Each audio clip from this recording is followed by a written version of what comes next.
के व्यवहार को समझने के लिए कुछ विधियों का जो है मनोवैज्ञानिकों ने इजाद किया और उन विधियों के आधार पर हम बच्चे के व्यवहार का पता लगाते हैं। तो सबसे पहली विधि इसमें आती है अवलोकन विधि। पढ़ी अपन ने पहले ऐसे अवलोकन विधि, जिसको बोलते हैं ऑब्जर्वेशन।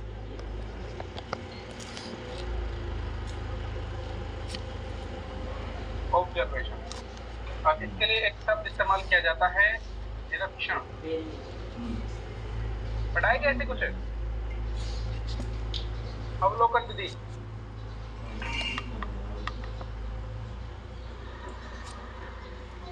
पढ़ी वही ऐसे क्यों कर रहे हो आप? भाई छात्र के व्यवहार का पता लगाने के लिए कुछ विधियां हैं, उसमें से पहली विधि आती है हमारी अवलोकन विधि। अवलोकन विधि को ऑब्जर्वेशन मेथड भी कहते हैं और इसको निरीक्षण मेथड भी कहते हैं। अब देखो एक शब्द आता है इसमें निरीक्षण, अगर इसी को भी आपने समझा तब भी आपका आंसर निकल जाएगा। ऑब्जर्वेशन को भी आपने समझा तब भी आपका आंसर निकल जाएगा। हो सकता है कि अवलोकन को अगर आप ना समझ पाए, क्योंकि वैसे हम इंग्लैंड से आए ना सबके सब, तो हमारी थोड़ा सा इंग्लिश वाले शब्द ज्यादा समझ में आते हैं। तो जो ये अवलोकन विधि है मित्रों, इसके भी दो पार्ट हैं। ये दो प्रकार की है अवलोकन विधि। कितने प्रकार की है? दो प्रकार की। इसमें जो पहला प्रकार आता है वो आता है सहभागी अवलोकन। कौन सा अवलोकन? एक तो आता है सबसे पहले असहभागी, पढ़ो असहभागी। मौसम को पता है इस बात का, असहभागी अवलोकन। आइए मौसम पढ़ने। असहभागी अवलोकन और दूसरी होती है सहभागी अवलोकन। सहभागी अवलोकन। मौसम आ गया क्लास में? असहभागी को बोलते हैं नॉन पार्टिसिपेंट।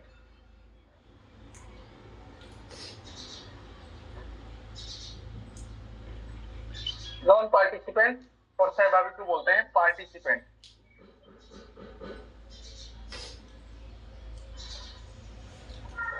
पार्टिसिपेंट, ठीक है, बहुत इजी है दोनों की दोनों, कोई दिक्कत ही नहीं है। अवलोकन करना यानी कि ऑब्जर्वेशन करना या निरीक्षण करना, इस विधि में क्या होता है मित्रों? अवलोकन का मतलब होता है कि किसी भी व्यक्ति को सिर्फ मात्र देख करके, किसी भी व्यक्ति को देख करके उसके व्यवहार के बारे में कुछ टिप्पणी कर देना कि ये अच्छा है या बुरा है, ये किस तरीके का होगा, किस तरीके का नहीं होगा, यानी कि उसको देख करके ही उसके बारे में कुछ कहना, ये तो होता है अवलोकन। अब ये अवलोकन कितने प्रकार का है? ये दो प्रकार का अवलोकन है।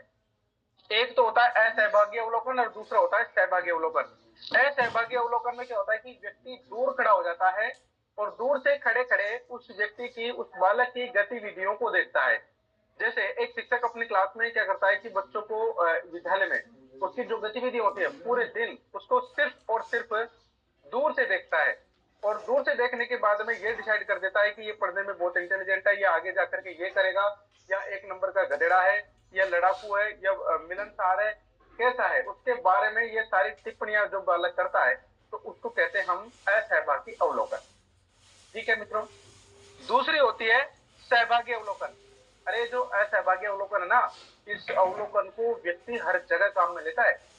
जैसे लेडीजें सबसे ज्यादा एक दूसरे की वो करती है ना, ये भी असहभागी अवलोकन ही है।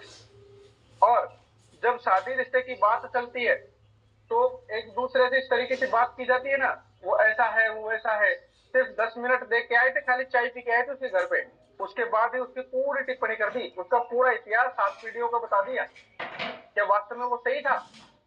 तो जो खाली जो ऑब्जर्वेशन होता है, जो असहभागी अवलोकन होता है, इसमें क्या है कि किसी को देख करके जो बातें की जाती है ना, तो इसमें सिर्फ और सिर्फ अनुमान लगाया जाता है, वास्तविकता का पता नहीं चलता। इसमें अनुमान लगा करके ही उसकी टिप्पणी की जाती है, वास्तविकता का पता नहीं चलता है। जबकि जो सहभागी अवलोकन है, जो पार्टिसिपेंट है, इसके अंदर शिक्षक जो है ना खुद बच्चों के साथ उनका हिस्सा बनता है, उनके साथ खेलता है, उनके साथ में एंजॉय करता है, उनके साथ में रह करके, उनके साथ में मिल करके वो क्या करते हैं, उनकी सच्चाई को जानने का प्रयास करते हैं। जो साथ में रह करके साथ में खेलेगा, उठेगा, बैठेगा, सालों तक उनको साथ में रखेगा, तो वो कहलाएगा पार्टिसिपेंट। बात समझ में आ गई क्या?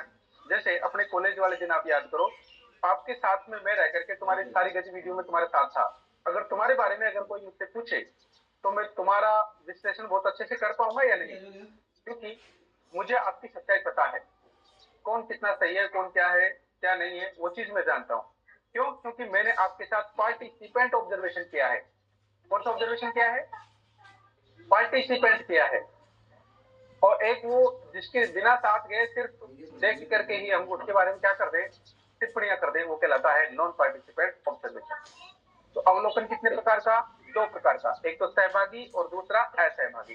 ठीक है, सहभागी में खुद शिक्षक बच्चों के साथ में रह करके, बच्चों के साथ में खेल करके, उनके साथ घूम फिर करके क्या करते हैं, उसके बारे में टिप्पणियां करते हैं, तब तो होगा सहभागी अवलोकन। और ये सबसे बेस्ट होता है, इसमें बिल्कुल एकदम ऑथेंटिक और ओरिजिनल जो है उसका अवलोकन होगा। और जो नॉन पार्टिसिपेंट है, असहभागी अवलोकन, इसमें दूर खड़े होकर के किसी के बारे में अपने विचार रख देना, क्या कहलाता है? असहभागी अवलोकन कहलाता है। ठीक है मित्रों, इसके बाद दूसरी विधि आती है आपकी साक्षात्कार विधि। साक्षात्कार विधि को मतलब अपन कहते हैं इंटरव्यू। क्या कहते हैं भाई? इंटरव्यू। किसी उद्देश्य की पूर्ति के लिए की गई बातचीत क्या कहलाता है? साक्षात्कार कहलाता है। किसी निश्चित उद्देश्य की पूर्ति के लिए की गई बातचीत क्या कहलाती है भाई? साक्षात्कार कहलाती है। और वो साक्षात्कार जो है 3 प्रकार का होता है, पर मुझे समझ में ये नहीं आ रहा कि बोर्ड में कहां लिखूं। 3 लाइन में पूरा बोर्ड भर गया, तो पहले ये लिखा दूं क्या? हैं? हाँ भाई, पहले अपन अवलोकन को लिख ले क्या, फिर साक्षात्कार को समझ लेंगे, क्योंकि साक्षात्कार 3 प्रकार के हैं और वो समझना जरूरी है आपके लिए, बहुत ज्यादा इंपॉर्टेंट है ना? तो लिखो, पहले आप हेडिंग लगाओ छात्र व्यवहार के अध्ययन की विधियां, और इसमें पहली विधि लिखो आप अवलोकन विधि। और अवलोकन विधि को ऑब्जर्वेशन विधि भी या मेथड कहते हैं।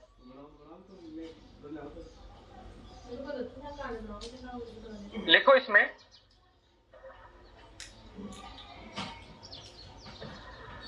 पहले तो ये लिख लो ना, अवलोकन किसे कहते हैं? अवलोकन विधि में लिखेंगे ऑब्जर्वेशन मेथड। जब व्यवहार का अध्ययन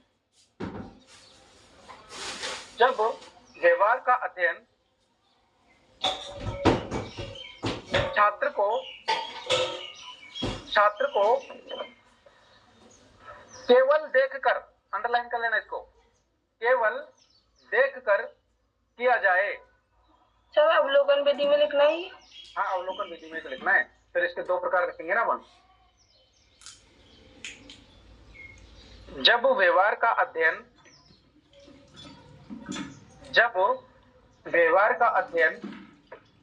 छात्र को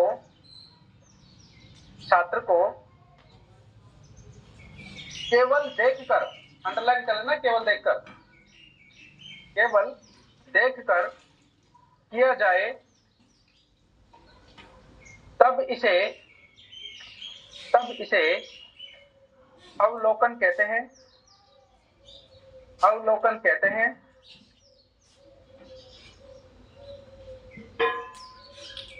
ये अवलोकन 2 प्रकार का होता है। ये अवलोकन 2 प्रकार का होता है। नंबर 1 करके लिखो, सहभागी लिख लो, चाहे असहभागी लिख लो, ऐसे करो। पहले नंबर पे लिखो असहभागी अवलोकन, जैसे बोर्ड पे लिखा है ऐसे लिख लो, क्रम में सही रहेगा। असहभागी नॉन पार्टिसिपेंट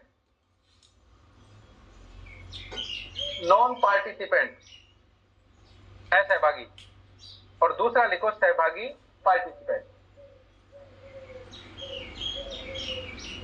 अरे पार्टी का मतलब होता है कि अपन कोई पार्टी वार्टी करते हैं कि नहीं, किसी का बर्थडे होता है, किसी का क्या होता है, तो कोई पार्टी मनाते हैं। तो एक तो वो है जो सामने से दूर से खड़ा देख रहा है हमारी पार्टी को, और फिर उन्होंने टिप्पणियां कर दी, घर वालों से कंप्लेंट कर दी कि ये तो ऐसे पार्टियां कर रहे थे, ऐसे कर रहे थे। वो क्यों बुराइयां कर रहा है? क्योंकि उसको खुद को नहीं बुलाया, वो दूर से देख रहा था बेचारा खड़ा। तो वो तो था असहभागी, और उसे खुद को भी बुला लेते साथ में, उसको भी जिमा देते, कुछ खाना पीना खिला देते, तो वो हो जाता पार्टिसिपेंट, यानी कि साथ में रहना। तो पहला असहभागी और दूसरा सहभागी। लिखा भाई? अब उसमें नंबर एक करके लिखो आप, असहभागी, असहभागी अवलोकन।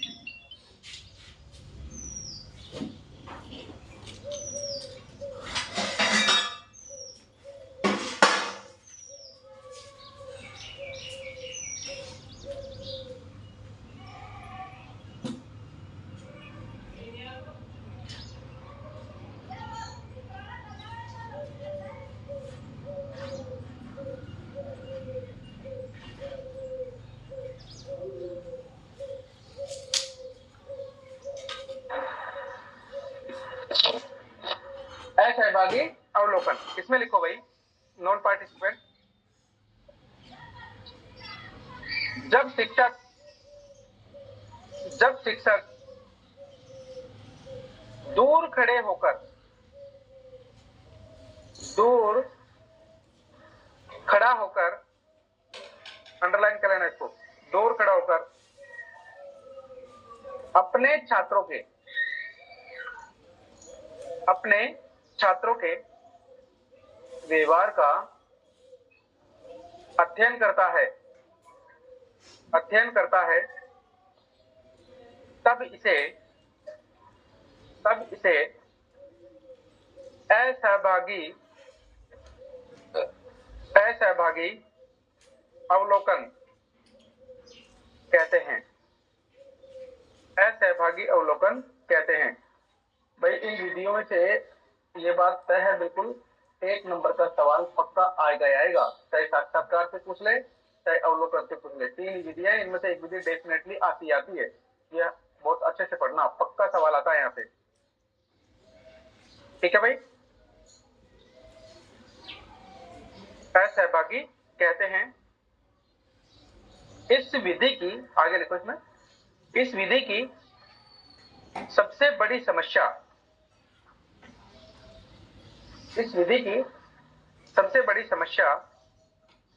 यह है, ऐसे लिखो डायरेक्ट, यह है, इस विधि की सबसे बड़ी समस्या यह है कि व्यवहार का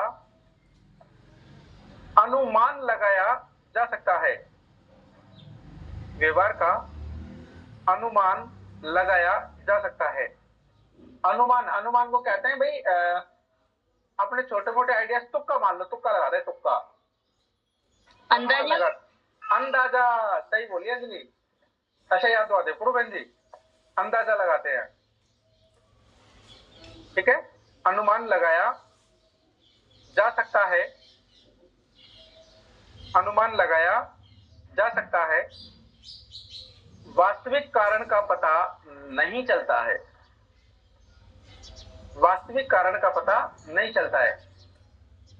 भाई आप किसी को दूर से देखकर उसके बारे में कुछ कह रहे हो, जरूरी तो नहीं है ना आपने 100% ही सही कह दिया हो सकता है कि जो आदमी, कई ऐसे होते हैं जो जैसे दिखते हैं वैसे होते नहीं, और जो जैसे होते हैं वैसे दिखते नहीं, है ना? जैसे अपने खुशबू बहन जी को ले लो, किसी से बोलती चालती नहीं है, क्लास में भी चुपचाप बैठ रहती है, सब इसको समझते हैं कि बावड़ी है, पढ़ने निकले में डपोल हो गए सही, जबकि सबसे सुपर इंटेलिजेंट है वो। तो यही है कि जो दिखता है वो है नहीं, और जो है वो दिखता नहीं। तो ऐसा भी तो सकता है ना, कई बार हमारा अंदाजा गलत चला जाए, हम उसकी रंगत को देख करके ऐसे लगाता है पता तो बावड़ी दिखे, पता चला कि वो सबसे ज्यादा शानी है। तो बुरा मत मानना, समझा रहा हूँ।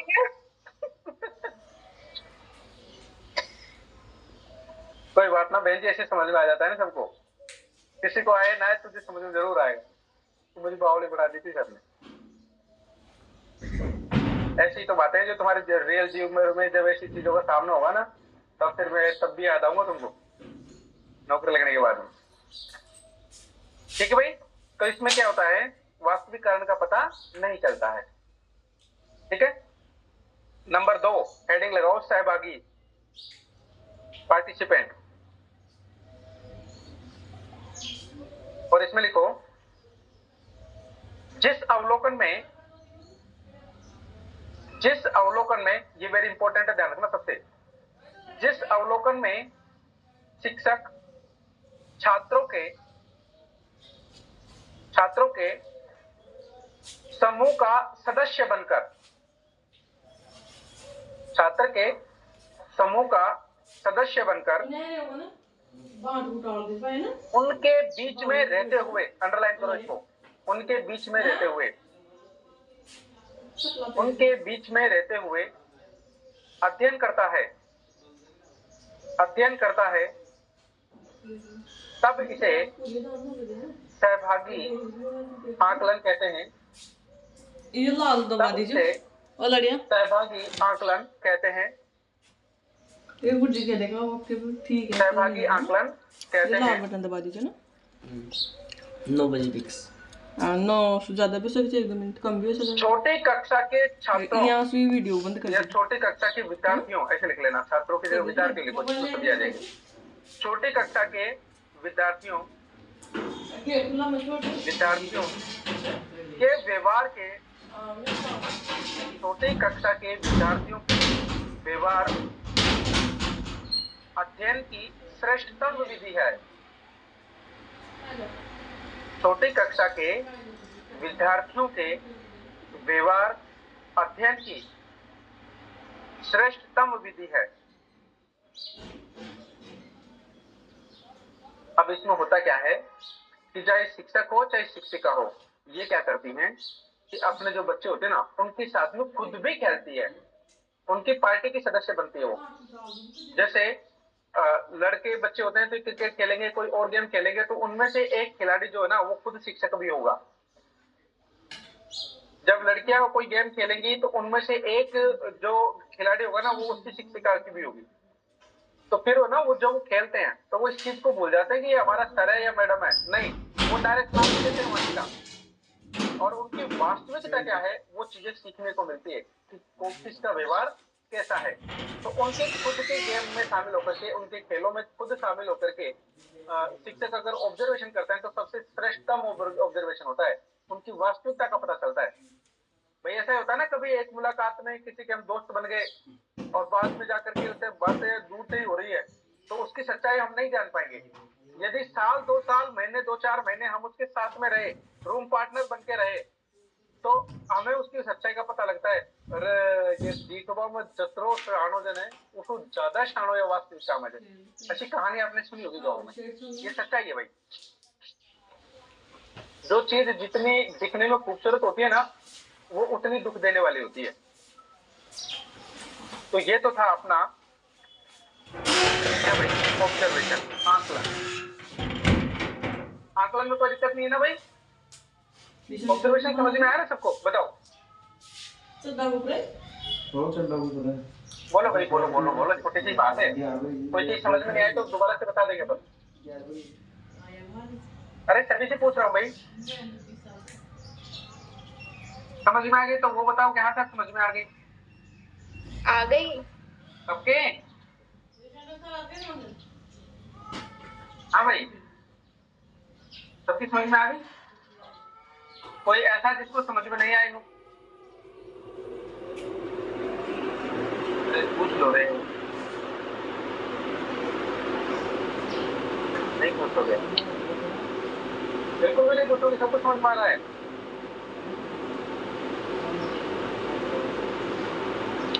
कौन, तेरा तो कोई दोस्त ही नहीं है ना भाई, अब तुझसे क्या कहें यार।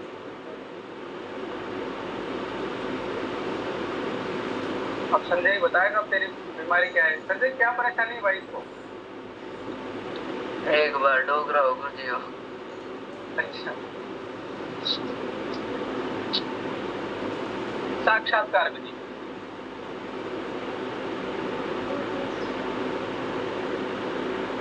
साक्षात्कार, देखो साक्षात्कार विधि हम वैसे फोनों में इंटरव्यूज काफी देखते हैं। तो होता क्या है साक्षात्कार?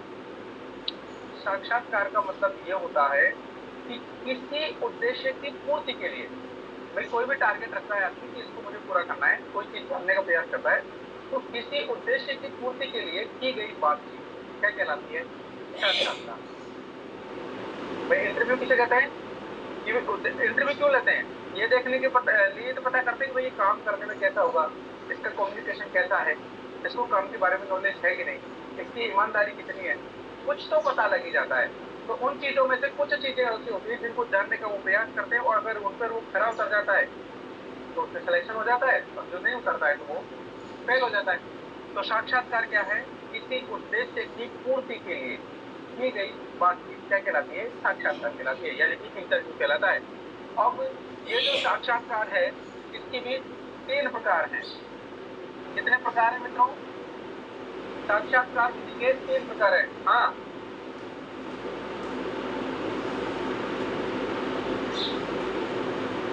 ठीक है भाई।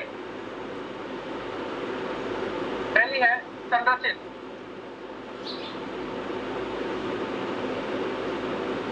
संरचित साक्षात्कार।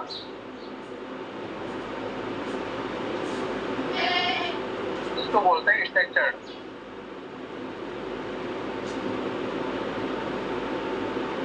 स्ट्रक्चर्ड। दूसरा है अर्ध संरचित, असंरचित, असंरचित। और तीसरा है अर्ध संरचित। अर्ध संरचित बहुत सिंपल है, तीनों की तीनों, कोई दिक्कत ही नहीं है। साक्षात्कार ये समझ जाओगे ना, आगे समझदार हो। देखो, संरचित साक्षात्कार क्या होता है? स्ट्रक्चर्ड किसको बोलते हैं? ये अनस्ट्रक्चर्ड है और ये सेमी स्ट्रक्चर्ड है। तो देखो, संरचित साक्षात्कार क्या होता है कि ये संरचित साक्षात्कार वो होता है कि जिसमें प्रश्नों की संख्या या प्रश्न जो सवाल होते हैं पहले से फिक्स होते हैं कि आपको ये 5 ही सवाल पूछने हैं। जितने भी बच्चे कैंडिडेट आएंगे उन सभी से एक ही सवाल पूछे जाएंगे, मतलब 5 सवाल है, फिर ये 5 ही सवाल पूछे जाएंगे। तो ये क्या कहलाएगा? जिसमें प्रश्नों की संख्या या सवालों की संख्या पहले से निश्चित हो, फिक्स हो, उसे तो हम क्या कहेंगे? संरचित। मतलब उसकी रचना पहले कर ली गई है, जो चीज फिक्स है। 5 ही बातें पूछनी आपसे, जिनमें पूछी जाने वाली बातें या प्रश्न या सवाल क्या हो? फिक्स हो, उसे कहते हैं संरचित। समझ में आ गई? आपने काफी टाइम पहले एक वो चलता था पन्या चापट, देखा था कि नाटक आता था पन्या चापट का? अरे देखा था कि किसी ने पन्या चापट? देखा था। और पन्या चापट जब इंटरव्यू देने के लिए जाता था जयपुर में, तो वो पूछता था कि माए ना काय पूछ रही थी मैडम? फिर वो बताओगी तो वो ऐसे पूछेगी कि आपका जन्म कब हुआ, आप कितने साल में थे, इसको प्रक्रिया कब चालू हुई, वो ऐसे सवाल पूछती, मतलब 2-4-5। तो फिर नहीं कोई जवाब का है तो उसने बता दी सब जवाब, है ना? तो वो तो पूछती थी देश के बारे में कि भाई अपना देश आजाद कब हुआ, इसकी प्रक्रिया कब से शुरू हुई, कब क्या हुई। और वो जब अंदर गया पूछने के लिए तो मैडम उससे पूछती है कि आपका जन्म कब हुआ? कब बताता है संजय वो? 1947 बताए जो ना। हाँ, 1947 में मेरा जन्म हुआ था। और इसकी प्रक्रिया कब चालू हुई? तो 10-5 साल पहले तो प्रक्रिया चालू हुई, फिर 20 साल बाद में पैदा हुआ था वो। ऐसे मतलब उल्टे सीधे सवाल, क्योंकि वो रटी हुई कहानी थी उसकी और उसने कुछ अलग से पूछ लिया। जबकि कहानी संरचित साक्षात्कार ये कहता है कि जिसमें प्रश्नों की संख्या पहले से निर्धारित कर ली जाती है। सवाल या क्वेश्चन जो भी आपकी चीजें होती है पहले से फिक्स कर ली जाती है कि वो ये सवाल पूछते हैं। उसका कारण क्या है? यदि सभी से आप उनके प्रश्न और जवाब पहले से फिक्स कर लोगे तो वो जो आपका साक्षात्कार होगा उसमें क्या होगी? वस्तुनिष्ठता होगी। मतलब जो जिसका आंसर सही होगा सिर्फ वही सही होगा, जिसका गलत होगा वो गलत होगा। जैसे अपने अभी ऑब्जेक्टिव टाइप जो रीट का एग्जाम होता है ना, जो पात्रता का एग्जाम होता है, अभी आपने सीईटी का एग्जाम दिया होगा, तो इसमें क्या होता है? प्रश्न और आंसर फिक्स है। चाहे पेपर 10 लाख दे, चाहे 20 लाख बच्चे बैठे, सभी के लिए एक जैसा पेपर बनता है और उसके आंसर भी सबके सेम है। अब जिसने सही दिया है वो सही, जिसने गलत दिया है वो गलत। तो ये क्या है? संरचित है, स्ट्रक्चर्ड है, मतलब इसके लिए फिक्स है सारी चीजें। इसका आंसर भी फिक्स है और उसका सवाल भी फिक्स है। तो जिसमें प्रश्नों की संख्या पहले से निर्धारित कर दी जाती है वो कहलाता है संरचित साक्षात्कार। बाउंडेशन होती है कि आपको इसके बाद नहीं जा सकते, आपको ये 5 सवाल पूछने, तो वो तो कहलाएगा संरचित साक्षात्कार। असंरचित में क्या होता है इसमें ना कोई प्रश्न, ना कोई चीज, कोई भी चीज फिक्स नहीं होती है। कोई भी कुछ भी कहां से कुछ भी पूछ सकता है। पूरी तरीके से साक्षात्कार लेने वाला व्यक्ति क्या होता है, फ्री होता है। उसका जो मन करेगा, जहां से मन करेगा, जैसे मन करेगा वो पूछेगा। तो वो क्या कहलाएगा, आपका असंरचित साक्षात्कार, जिसमें प्रश्नों की संख्या, उत्तरों की संख्या फिक्स हो, एक ही से सवाल सभी से पूछे जाए, तो वो तो होगा संरचित। और असंरचित के अंदर कोई भी चीज फिक्स नहीं है, किसी से कुछ भी और कब भी पूछ सकता है, तो वो कहलाएगा असंरचित साक्षात्कार। दूसरा होता है तीसरा, अर्धसंरचित साक्षात्कार। अर्धसंरचित साक्षात्कार का मतलब होता है कि आधी चीजें तो फिक्स होती है और आधी चीजें फिक्स नहीं होती है। वो कैसे कि उसमें आपको सिलेबस तो दे दिया कि साइकोलॉजी में हमको ये टॉपिक पढ़ने और कितने नंबर के पढ़ने हैं, 30 नंबर के पढ़ने हैं। लेकिन अब वो पूरी तरीके से आजाद है कि इस सिलेबस में से 30 क्वेश्चन वो जिस टॉपिक से चाहेगा, जहां से चाहेगा वो कुछ भी पूछे। एरिया तो फिक्स कर दिया कि आपको इसमें सिलेबस को पढ़ना है, ये 10-5 टॉपिक, बाल विकास, अधिगम, प्रत्यय, व्यक्तिगत समायोजन, बुद्धि, ये सब पढ़ने है भाई, इनमें से हमको पूछना है।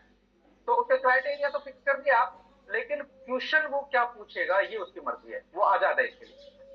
तो इसको कहेंगे हम अर्धसंरचित साक्षात्कार। मतलब आधी चीजें फिक्स होती है और आधी चीजें फिक्स नहीं होती है। आपको क्राइटेरिया तो दे दिया कि हमें इस सिलेबस में से लेना है, लेकिन लेना कौन कौन से टॉपिक में से वो उनकी मर्जी है, वो फ्री है इसके लिए। तो वो कहलाएगा अर्धसंरचित साक्षात्कार। बात समझ में आ गई क्या?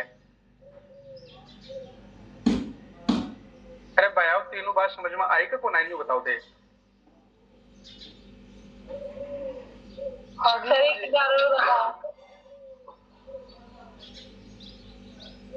एक बार और सुन लो। संरचित साक्षात्कार, इसका मतलब ये होता है बहनों कि जिसमें पूछे जाने वाले प्रश्नों की संख्या, इसमें पूछे जाने वाले प्रश्न पहले से निर्धारित कर लिए जाते हैं कि हमको सिर्फ और सिर्फ यही प्रश्न पूछने हैं, और उनके जो उत्तर है ना वो भी पहले से फिक्स कर लिए जाते हैं। ठीक है, जैसे 10 सवाल फिक्स कर ले तो वो 10 ही पूछेंगे, 11 नहीं पूछेंगे, और जितने पूछने हैं ना उतने ही पूछेंगे बस, वो उसके ज्यादा नहीं। सभी से, एक से नहीं, जितने भी बालक इंटरव्यू दे जाएंगे सभी से एक जैसे सवाल पूछे जाएंगे, क्योंकि उनकी वो जो है उन्होंने टारगेट फिक्स कर लिया कि हमको सिर्फ और सिर्फ ये 10 सवाल ही पूछने। तो ऐसा साक्षात्कार जिसमें पूछे जाने वाले प्रश्नों की संख्या या पूछे जाने वाले प्रश्न पहले से क्या कर लिए जाते हैं, निर्धारित कर लिए जाते हैं, और बस फिर उन्हीं को पूछा जाए, तो वो कहलाएगा संरचित साक्षात्कार। ठीक है, असंरचित साक्षात्कार में शिक्षक हो या कोई भी व्यक्ति हो पूरी तरीके से आजाद होता है, इसमें किसी प्रकार की कोई बाउंडेशन नहीं होती, कहीं से भी कुछ भी पूछने के लिए वो क्या होता है, तैयार होता है, फ्री होता है। तो उसमें किसी प्रकार का कोई बाउंडेशन नहीं होता, यानी कि कोई प्रश्नों की संख्या निर्धारित नहीं होती है, वो होता है असंरचित साक्षात्कार। अर्धसंरचित साक्षात्कार, इसमें कह दिया जाता है, एक शिक्षक बच्चों से कहेगा कि कल मैं आपसे पहले पाठ के प्रश्न पूछूंगा। अब वो पहले पाठ के प्रश्न तो पूछेगा, लेकिन किससे कौन सा प्रश्न पूछेगा ये उसकी मर्जी है। ये तो उसने पहले फिक्स कर दिया कि कौन से पाठ के प्रश्न पूछने हैं, पहले पाठ के पूछने हैं, लेकिन वो किससे क्या पूछेगा ये उसकी मर्जी है। तो इसे कहते हैं अर्धसंरचित साक्षात्कार। मतलब आधा फिक्स है और आधा फिक्स नहीं है। ये तो फिक्स है कि पहले पाठ पूछेगा, लेकिन पूछेगा का ये वही जाने। ठीक है भाई, आधी चीजें फिक्स होती है और आधी चीजें फिक्स नहीं होती है, तो वो होते हैं अर्धसंरचित, जिसमें कुछ भी फिक्स नहीं होता है, पूछने के लिए पूरी तरह स्वतंत्र होता है पूछने वाला, असंरचित। और जिसमें सारी चीजें फिक्स हो, निर्धारित हो, उसे कहते हैं संरचित साक्षात्कार। क्लियर? नहीं आया समझ में? इतने मंद बुद्धि तो नहीं हो तुमसे, इतनी सी बात समझ में नहीं आ रही हो? नहीं आ रही क्या? आ गई? तो आ गई, कोई बात नहीं। अब ये बताओ किसको समझ में नहीं आया वो बोलो मुझे।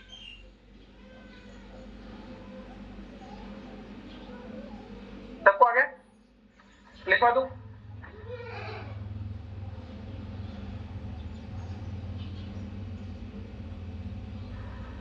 रास्ते समझ में आ गई भाई बात? रास्ते जी सर। भाई समझ में आ गई क्या? हाँ सर आ गई। लिखवा दूं? आगे को आ दो। छाप लो। शाबाश।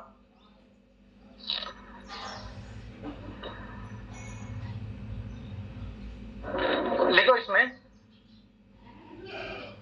साक्षात्कार विधि, हेडिंग लगाओ आप, साक्षात्कार विधि जिसे बोलते हैं इंटरव्यू, INTERVIEW, इंटरव्यू। इसमें लिखो पहले साक्षात्कार किसे कहते हैं वो लिख लो। किसी उद्देश्य की पूर्ति के लिए, बस यही मेन बात है, अंडरलाइन कर लेना इसको। किसी उद्देश्य की पूर्ति के लिए की गई बातचीत, किसी उद्देश्य की पूर्ति के लिए की गई बातचीत। अरे भाई किसी को अपन काम पे रखते हैं, अपने घर पे भी मजदूर लाते हैं तो पहले उससे बातचीत करते हैं कि नहीं करते हैं, वही चीज है। किसी उद्देश्य की पूर्ति के लिए की गई बातचीत साक्षात्कार कहलाता है, साक्षात्कार कहलाता है।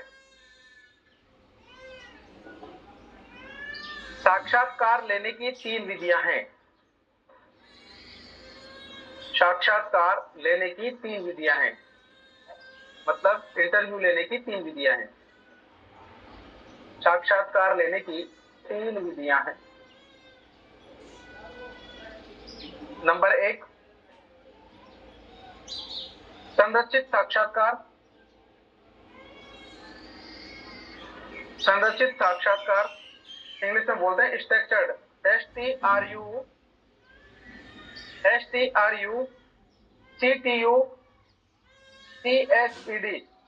स्ट्रक्चर्ड।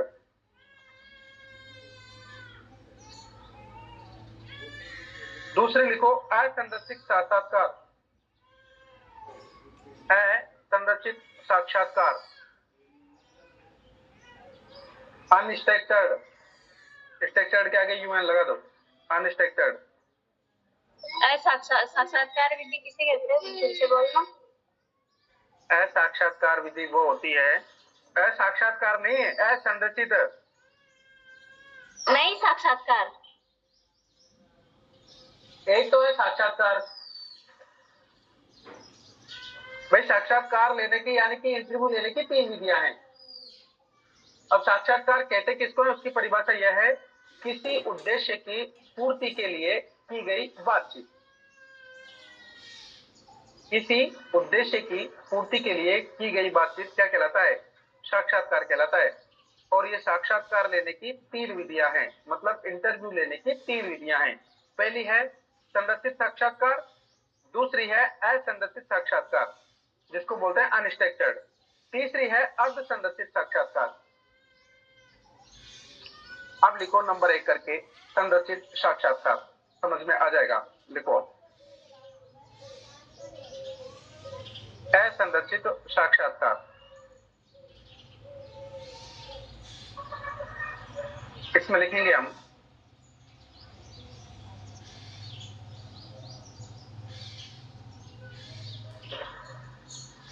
जिस साक्षात्कार में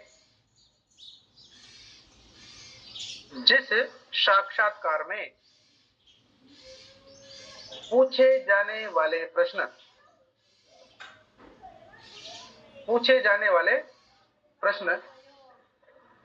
पहले से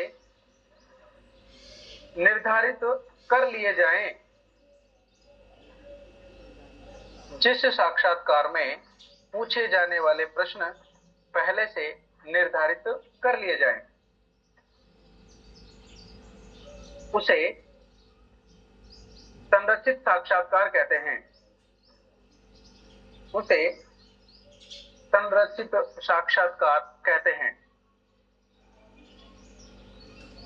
संरचित साक्षात्कार कहते हैं। नेक्स्ट लाइन लिखो इसी में, इसका सबसे बड़ा लाभ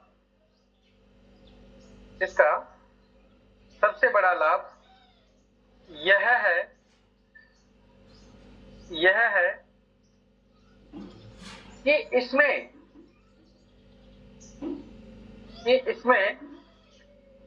वस्तुनिष्ठता बनी रहती है। अंडरलाइन कर लो, वस्तुनिष्ठता। इसमें वस्तुनिष्ठता बनी रहती है। वस्तुनिष्ठता क्या होती है अभी थोड़े आगे ही समझाऊंगा। इसमें वस्तुनिष्ठता बनी रहती है। वैसे आधे से ज्यादा लोग जानते भी हैं इसमें कि वस्तुनिष्ठता किसे कहते हैं। वस्तुनिष्ठता बनी रहती है। दूसरा लिखो, असंरचित साक्षात्कार, अनस्ट्रक्चर्ड। असंरचित साक्षात्कार, जिस साक्षात्कार में, असंरचित साक्षात्कार में लिखो, जिस साक्षात्कार में शिक्षक प्रश्न पूछने के लिए, शिक्षक प्रश्न पूछने के लिए पूरी तरह स्वतंत्र हो। जिस साक्षात्कार में शिक्षक प्रश्न पूछने के लिए पूरी तरह स्वतंत्र हो, उसे असंरचित साक्षात्कार कहते हैं। असंरचित साक्षात्कार कहते हैं। नेक्स्ट लाइन लिखो इसमें, इसका सबसे बड़ा लाभ, इसका सबसे बड़ा लाभ यह है कि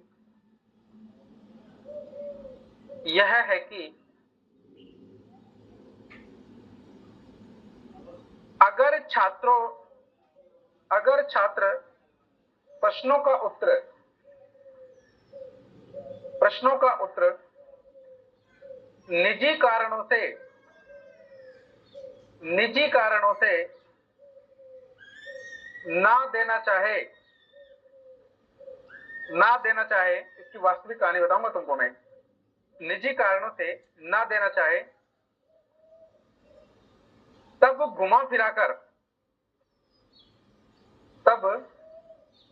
फिराकर ब्रैकेट में लिखना अप्रत्यक्ष, घुमा फिराकर वो कहते हैं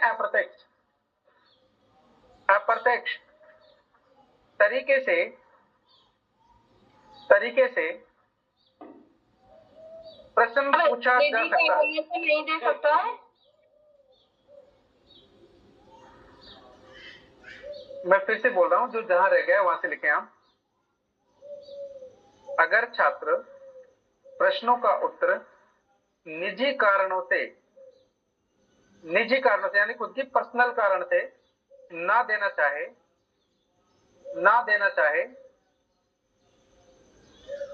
तब होता ना, कई बार आदमी झूठ भी तो बोलता है, तो झूठ को छुपाने के लिए उल्टा सीधा जवाब देता है। वो ना देना चाहे, तब घुमा फिराकर अप्रत्यक्ष तरीके से प्रश्न पूछे जा सकता है, यानी कि पूछ सकता है, ऐसे लिखो। अप्रत्यक्ष तरीके से प्रश्न पूछ सकता है, ताकि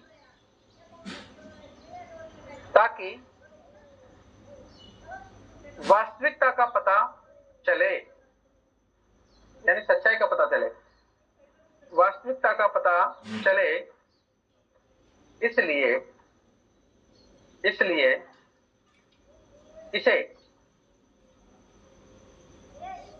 इसे गहराई साक्षात्कार भी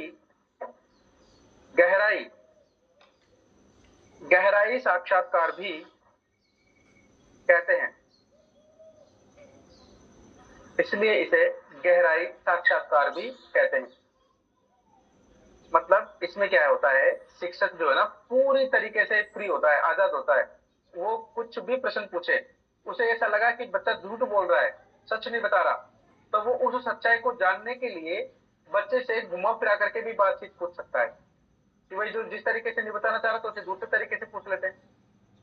जैसे अभी एक रियल घटना है वास्तविकता की, जो अभी एसआई वाली भर्ती जिसमें सुनते हो ना आप, 10-15 एसआई पकड़ लिए, 20 एसआई पकड़ा वहां गए, इन एसआईओ की कहानी थी। एसआई में इंटरव्यू होता है सब इंस्पेक्टर का।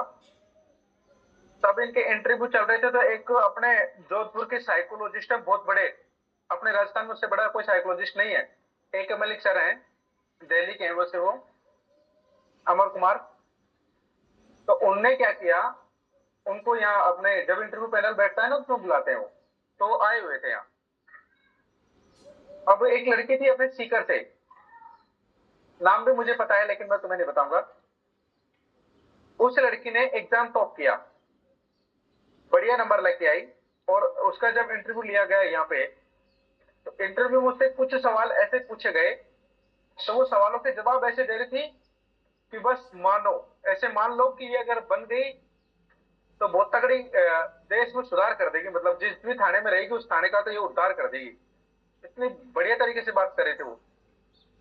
उससे पूछा गया कि भाई अगर मान लो नाइट के टाइम कहीं पर हमला हो गया, कहीं दंगा फसाद हो गई, तो उस टाइम आप सिचुएशन को किस तरीके से हैंडल करोगी? क्योंकि उनको डाउट था थोड़ा कि इतने टॉप क्लास पे अगर लड़की आई है, उन्होंने अच्छी रैंक थी उसकी, तो मतलब अच्छी तरीके से पूछना चाहेंगे वो। तो उसने कहा कि साहब हम लड़कियों को आप कमजोर समझते हो क्या?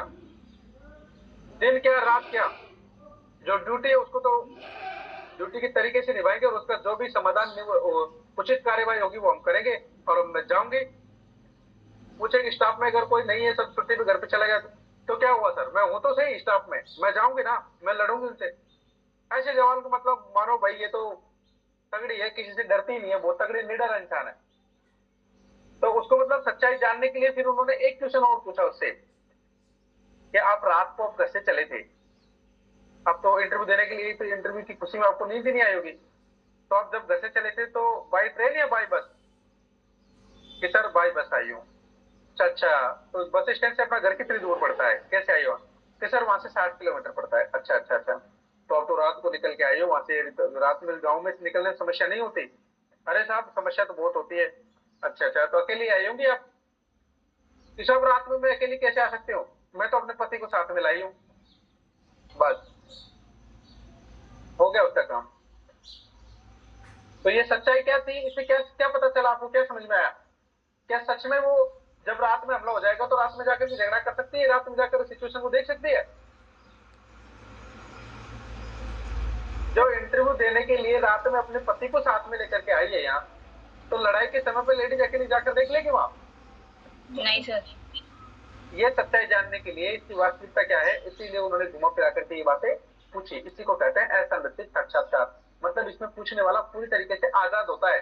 अगर उसे लगे कि ये किसी कारण बस झूठ बोल रहा है या सच नहीं बता रहा, तो उसको सच्चाई जानने के लिए अगर वो घुमा फिरा कर अप्रत्यक्ष रूप से कोई बात पूछना चाहे तो पूछ सकता है, वो एकदम फ्री होता है इसमें। इसे कहते हैं असंरचित साक्षात्कार। मतलब इसमें कुछ भी पूछने के लिए शिक्षक पूरी तरीके से क्या होता है, आजाद होता है। और संरचित में क्या होता है, उसमें पहले से ही निर्धारण कर लिया जाता है कि आपसे सिर्फ ये 5 सवाल पूछे जाएंगे, इनके जवाब आपको देना, चाहे सही हो चाहे गलत हो। ठीक है, तो अब हेडिंग लगाओ आप, अर्ध संरचित साक्षात्कार। अर्ध संरचित साक्षात्कार, सेमी स्ट्रक्चर्ड। इसमें लिखो, जिस साक्षात्कार में क्षेत्रों का निर्धारण कर लिया जाए, जिस साक्षात्कार में क्षेत्र जानते हो ना, एरिया। अब आपका भी एक एरिया फिक्स है कि आपके साइकोलॉजी के 30 नंबर के सवाल आएंगे और 30 नंबर में से ये टॉपिक आएंगे। क्षेत्र फिक्स कर दिया। हिंदी में भी आपका ये सिलेबस है, ये टॉपिक में से सवाल आने, लेकिन किस टॉपिक में से आने हैं, कितने आने हैं, ये पता नहीं है। ये एग्जामिनर के ऊपर डिपेंड करता है कि वो फिक्स है, उसकी तरफ से उसकी मर्जी है, वो कुछ भी पूछे। आपको एक एरिया दे दिया कि आपको तो इनमें से पढ़ना है, इतने सारे टॉपिक पढ़ना है, फिर इनमें से पूछेंगे क्या, ये मर्जी हमारी है। इसको कहते हैं सेमी स्ट्रक्चर्ड, यानी कि अर्ध संरचित साक्षात्कार। लिखो, जिस साक्षात्कार में क्षेत्र का निर्धारण कर लिया जाए, जिस साक्षात्कार में क्षेत्र का निर्धारण कर लिया जाए और प्रश्न पूछने की स्वतंत्रता, प्रश्न पूछने की स्वतंत्रता शिक्षक की हो, शिक्षक की हो,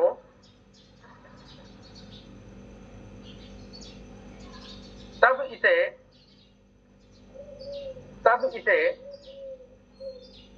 अर्ध संरचित साक्षात्कार कहते हैं, तब इसे अर्ध संरचित साक्षात्कार कहते हैं, अर्ध संरचित साक्षात्कार कहते हैं, अर्ध संरचित साक्षात्कार कहते हैं।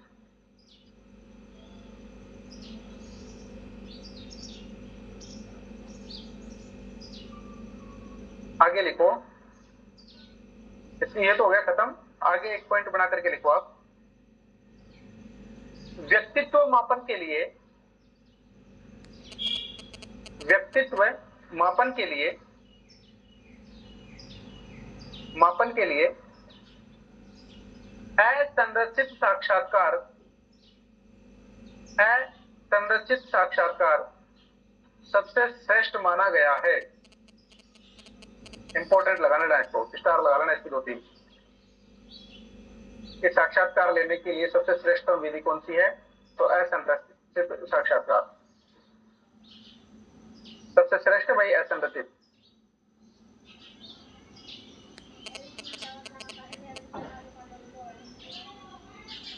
आगे लिखो, जो साक्षात्कार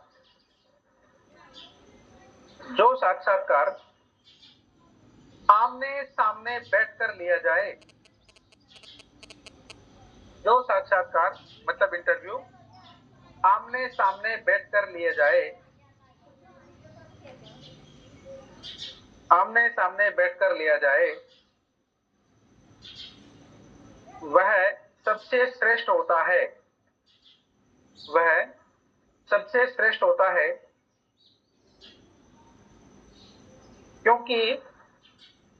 क्योंकि उसमें 2 प्रकार की सूचनाएं मिलती है, क्योंकि उसमें 2 प्रकार की सूचनाएं मिलती है। पहली शाब्दिक, शाब्दिक को कहते हैं वर्बल, शाब्दिक उसके बोलने की शाब्दिक। दूसरी होती है अशाब्दिक, पहली शाब्दिक, दूसरी अशाब्दिक, नॉन वर्बल। अब देखो शाब्दिक और अशाब्दिक क्या है। शाब्दिक का मतलब तो यह है कि जो शब्द आप बोल रहे हो उसका बोलने का आपका तरीका क्या है। अपने करौली वाले, भरतपुर वाले ये बेचारे नॉर्मल में भी बोलेंगे तो सामने वाले को ऐसा लग रहा है कि जैसे लड़ाई लड़ रहे हो।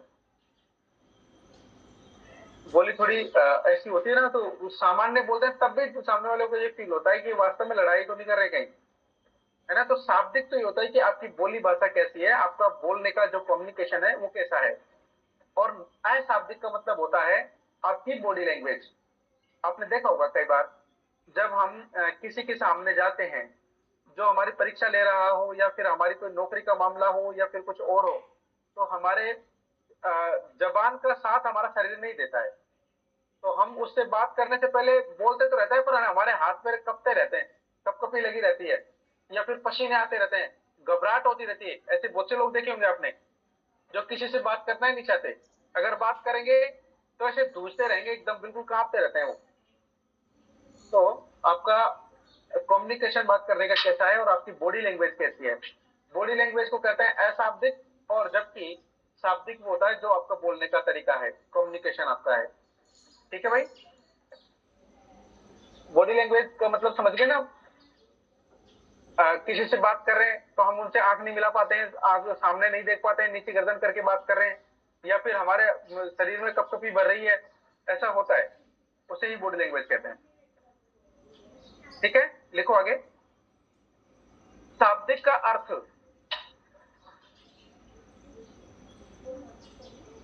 शाब्दिक का अर्थ छात्र के द्वारा दिए जाने वाले उत्तर हैं। शाब्दिक का अर्थ छात्र के द्वारा दिए जाने वाले उत्तर हैं। और अशाब्दिक का अर्थ, अशाब्दिक का अर्थ शरीर की भाषा है। शरीर की भाषा, बॉडी लैंग्वेज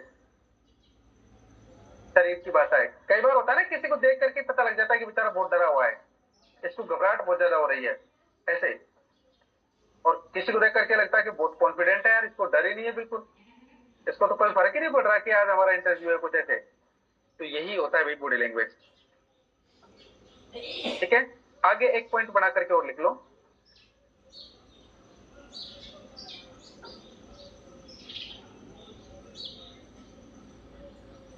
अशाब्दिक व्यवहार की व्याख्या, अशाब्दिक व्यवहार की व्याख्या पृष्ठभूमि को ध्यान में रखकर, अशाब्दिक व्यवहार की व्याख्या पृष्ठभूमि को ध्यान में रखकर करनी चाहिए, करनी चाहिए, क्योंकि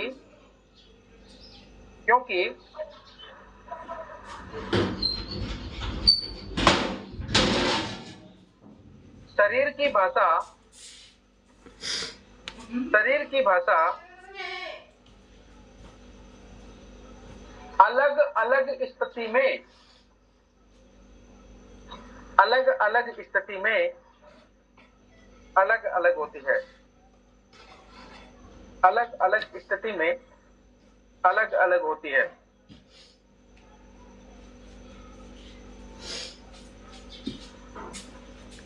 अलग अलग स्थिति में अलग अलग होती है। ठीक है, अगली हेडिंग लगाओ आप, प्रश्नावली विधि। प्रश्नावली विधि सर पृष्ठभूमि यानी है क्या बोलते हैं? पृष्ठभूमि क्या? पृष्ठभूमि मैंने तो बोला पृष्ठभूमि।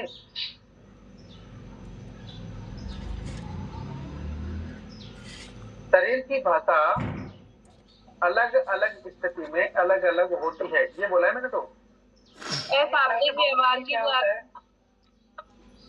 अशाब्दिक व्यवहार की व्याख्या पृष्ठभूमि को ध्यान में रखकर करनी चाहिए।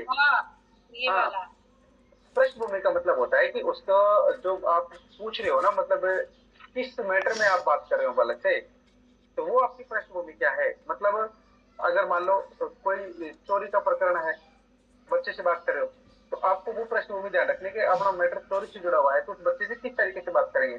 तो अब उस टाइम पे आपको नोट करना है कि ये जो बोल रहा है वो और इसकी बॉडी लैंग्वेज दोनों में कॉम्बिनेशन है कि नहीं। पता लगा कि जबान से तो वो झूठ बोल रहा है, लेकिन झूठ बोलते टाइम हमेशा आदमी के पैर कांपते हैं कि इसको कहीं कपकपी तो नहीं भर रही है। तो वो चीजें हमको ध्यान में रखनी है। सवाल पूछने के साथ साथ उसकी पूरी बॉडी पर हमको ध्यान रखना है कि क्या ये वास्तव में सच बोल रहा है या झूठ। तो पृष्ठभूमि वो होती है जबकि मूल बात जिस पर आप बात करें वो बात का भी ध्यान रखना चाहिए। ठीक है, हाँ, अगली विधि को हेडिंग लगाओ आप, प्रश्नावली विधि। प्रश्नावली विधि, अब ये तो नाम से क्लियर हो रही है, ऐसी विधि होगी जिसमें प्रश्न पूछे जाएंगे।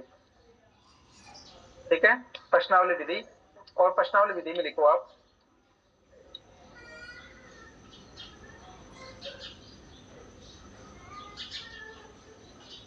प्रश्नावली विधि में, प्रश्नावली विधि में प्रश्नों का निर्माण करने के पश्चात, प्रश्नों का निर्माण करने के पश्चात उन्हें प्रिंट कर लिया जाता है। पेपर पर प्रिंट करवाते हैं ना, प्रिंट कर लिया जाता है और वह प्रिंट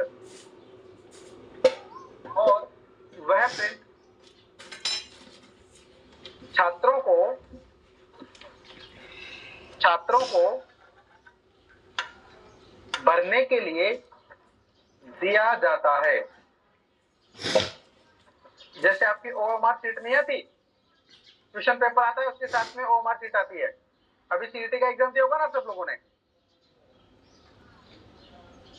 तो उसमें क्या है कि प्रश्नों का निर्माण कर लिया, उसके साथ में आपको एक ओएमआर शीट दी जाती है, उसमें खालिस्तानों की जगह होती है, इसमें आपको अपना नाम डालना है, रोल नंबर डाल दें, ये सब डाल करके फिर आपको क्या होता है कि जो प्रश्न का उत्तर तय होता है उसका गोला काला करना होता है। ऐसे ही तो एक प्रश्नों का निर्माण करके उनका एक प्रिंट आउट बनाएंगे और प्रिंट आउट निकाल करके बच्चों को देंगे, बच्चों से वो प्रिंट भरने के लिए कहा जाता है। अब जो सही उत्तर होंगे उसके सही उत्तर भरेगा, जो गलत भरेगा तो गलत भरेगा। ठीक है, प्रिंट छात्रों को भरने के लिए दिया जाता है। इसी में लिखो, छात्र प्रश्नों को पढ़ते हुए, छात्र प्रश्नों को पढ़ते हुए उत्तर लिखते जाते हैं, उत्तर लिखते जाते हैं, इसे प्रश्नावली विधि कहते हैं, इसे प्रश्नावली विधि कहते हैं। वो बात अलग है कि पवन एग्जाम देने गया और पेपर को उठा करके साइड में रख दिया, एक बार में 150 के 150 गोले काले कर दिए, पेपर में देखा ही नहीं कि लिखा हुआ क्या था।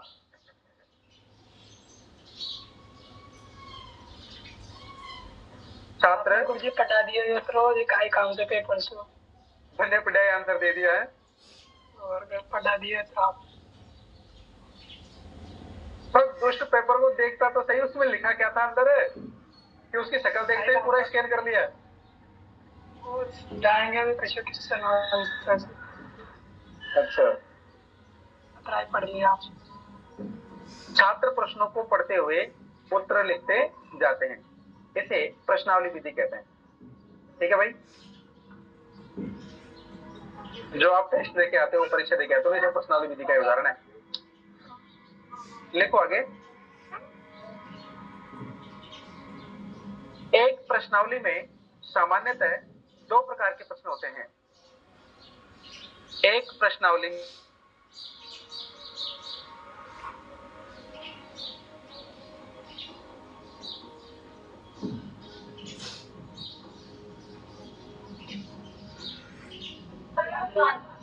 पवन तो लाइट गई भाई से आज झूठ को ना डीपी लगा रहा हूँ।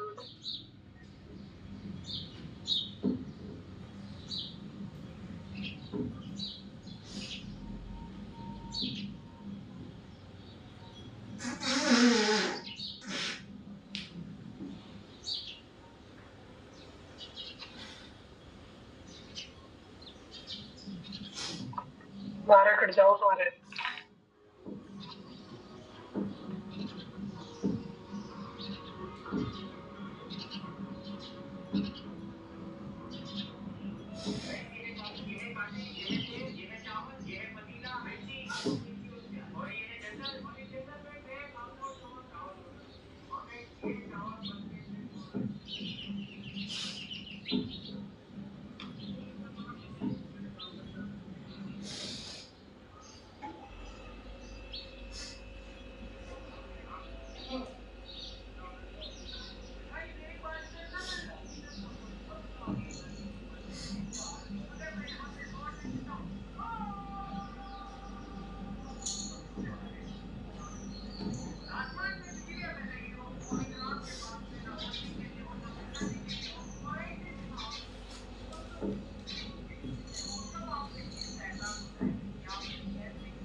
है